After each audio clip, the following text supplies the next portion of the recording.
Ang cute naman yung shoes mo. Welcome to the Christian world, Gandhi. There's something that you want to say?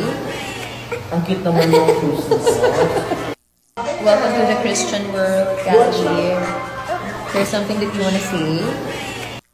Welcome back mga kaaldab. Ito ngayon yung latest post na pinapakalat po nila na sinasabi nga pong binyag nga po ng pamangkin ni Maine Mendoza na si Baby Kali.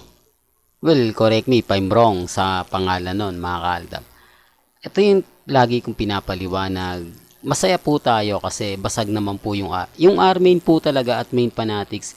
Hindi po talaga yan hindi po talaga yan yung magkakasama. Salu-salungat po yung mga sinasabi. Di po ba? Hindi katulad nating Aldab Nation, katulad ko pag ako nagbibigay ng update, siguro pag may nakakuha naman ng info ko, yun at yun pa rin yung sasabihin. Di po ba? Kaya nga po ako, kampante lang. Tsaka wag po kayo maniniwala na sinasabi nilang si Mengay daw po, pupunta ng Singapore, doon daw po magwi-weekend. Hindi po ba? Basag sila. Yan ang sinasabi ko mga kaaldab na kapag may mga ganitong update, talaga napapaisip din sila. Di po ba? Sino nga po ba magsasabi? Sino nga po ba talaga yung updated? Sabi ko nga po sa inyo, eto depende to. Depende sa panahon, sa sitwasyon. Kapansin-pansin nyo na po pwedeng natapos na to ng maaga dahil alam naman po natin ang binyag hanggang 10:30 lang yan. Etong maghapon, saan kaya si Mengay? Etong mga kaganapan nga po at bakit wala pong update si Richard Paul Carson. Hindi po ba? Doon pa lang parang may mali na eh. Pero gaya ko po na sinasabi ko mga kaaldab, may kanya-kanya tayong opinyon, may kanya-kanya po tayong reaksyon. Di po ba? Sasabihin ng iba na keso ganito, keso ganon. Relax lang po kayo. Huwag po kayong basta-basta padadala sa mga sinasabi at pahayag ng iba. Basta sa akin, kung ano lang po yung latest, kung ano lang po yung trending, doon lang po tayo. Huwag po kayong basta-basta maniniwala sa mga sinasabi ng iba, pahayag po ng iba. Hanapan nyo ng resibo, hanapan nyo ng ebidensya. Kung nakasakay nga po ba ng eroplano si Mengay, kung may nakakita nga po siya sa airport, di po ba? Sinasabi ko lang po ito para po sa kaalaman ng lahat kasi imposible po na lumipad papuntang Singapore nang walang nakakakita o na wala man lang pasahero na nakakilala kay Mengay. Although kay Ibiang okay na yun, normal lang yun, di naman masyado, kumbaga si Congressman Arjo talagang siya yung pinaka popular, di po ba? Sabi ko nga po sa inyo, may makakita man hindi masyado agaw pansin, pero si Mengay po talaga yung masasabi natin 101% klaro, di po ba? 101% na talagang mapapaisip po kayo. Hindi po, sinasabi ko lang po ito para po sa kaalaman ng lahat. Sinasabi ko lang po ito para po sa mga taong dumadaan at bumibisita sa channel natin. Hindi po masama maghanap ng resibo. Hindi po masama magtanong kung totoo o hindi yung mga kumakalat. Pwede nyo naman sabihin na, bakit ang balita sa kabila si Mengay nasa binyag ng pamangkin niya?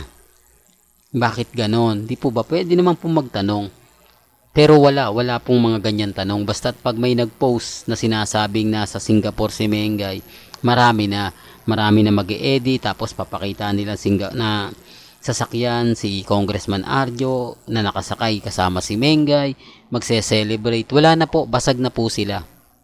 Ano man po ngayon ang mangyari, lumaki man ang tiyan ni Mengay, tumaba man si Mengay, wala pa rin plano na magkakaroon nga po sila ng anak. Hindi pa po nila pinagpaplanuhan. Kaya nga po natatawa ako eh. Tama naman po yung sinasabi ko, di po ba? Nag-asawa, bakit nga po ba? Dahil nga po ba kay Ibiang? Dahil si Ibiang nga po ang talagang nagpumilit na ikasal agad si Congressman Arjo.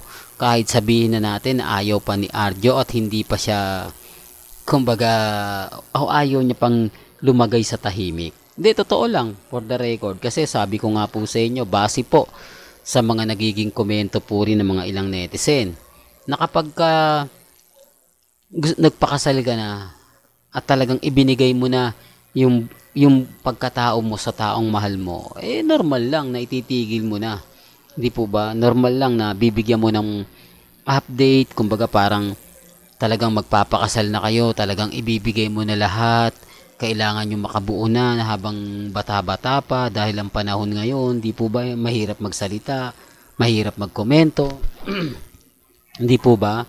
Kung titignan nyo yung edad ni Congressman Arjo, sapat na dahilan at rason para po makagawa sila o magkaroon na ng sariling pamilya. Although may pamilya na siya, ang ibig kong sabihin, para makumpleto mo ang pag-aasawa, kailangan mo ng chikiting. Kailangan mo na may maglalaro sa bahay.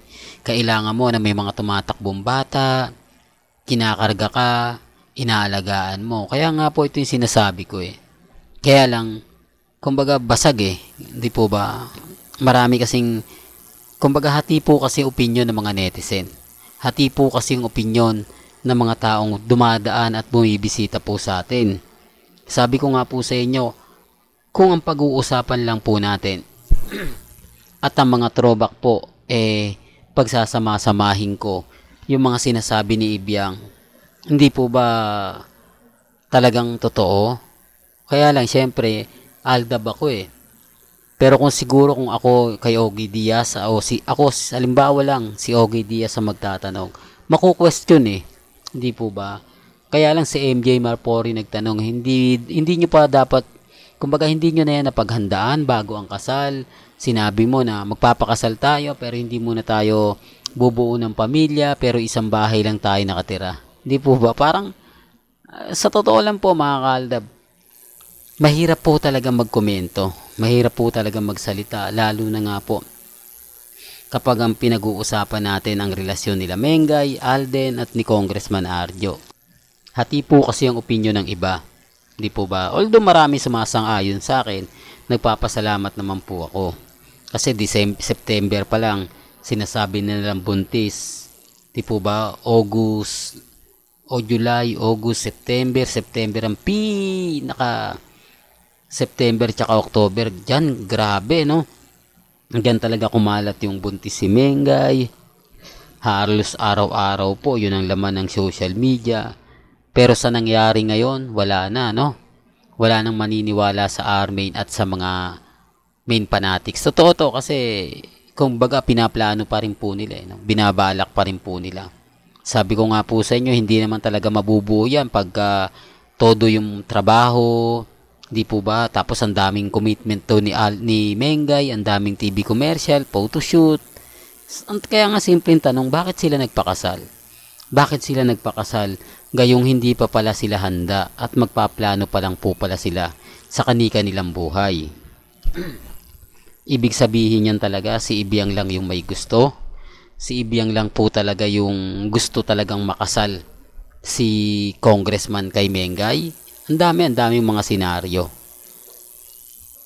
Di po ba? Talagang si Ibiang lang po talaga yung may gusto. Hindi niyo naman lingid sa inyong kalaman, umpisa pa lang po mga kaaldab, ramdam nyo na talagang ang nagpupush na ikasal nga po si Mengay at si Congressman Arjo, walang iba si Ibiang. Kasi kasotoo lang po mga kaaldab, wala po talaga sigurong plano o wala po talaga sigurong balak, pero napilitan lang dahil nga po sa sinasabi ni Ibiang. Talagang maka mothers o ano bang tawag doon? Yung maka-ina, di po ba? May tawag doon, nasa dulo ng dila ako.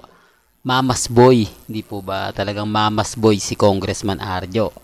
Kasi parang ang nagdesisyon lang po talaga sa kanya, si Ibiang. Totoo to mga kaaldab, sa mga ayaw maniwala, sa mga nagsasabi ng ganito ganyan, okay lang po, wala pong pilitan. Ang sa akin lang naman po, kung ano lang po yung latest, kung ano lang po yung trending, doon lang po ako. Sa mga taong ayaw maniwala, nire-respeto ko po kayo at ginagalang. Well, hanggang dito na lang po yung updates natin mga kaaldab ba? Kaya kung gusto nyo pa po ng pinaka-latest at sariwang update, abay tumutok lang po kayo dito po sa channel ni Mr. Destiny para updated po kayo sa mga latest at sa mga bagong video po na ilalabas po natin maya-maya lang. Kaya kung bago ka lang sa channel na to, at isa kang true blooded Aldab Nation na nagmamahal po kila Mengay at Isoy, tama po ang channel na pinuntahan mo, kaya consider na po kitang bagong subscriber. At huwag mong kalimutang i-share ang mga video po natin sa mga mami, sa mga titas, at sa mga senyor. Hanggang sa muli, salamat po sa panonood at pakikinig.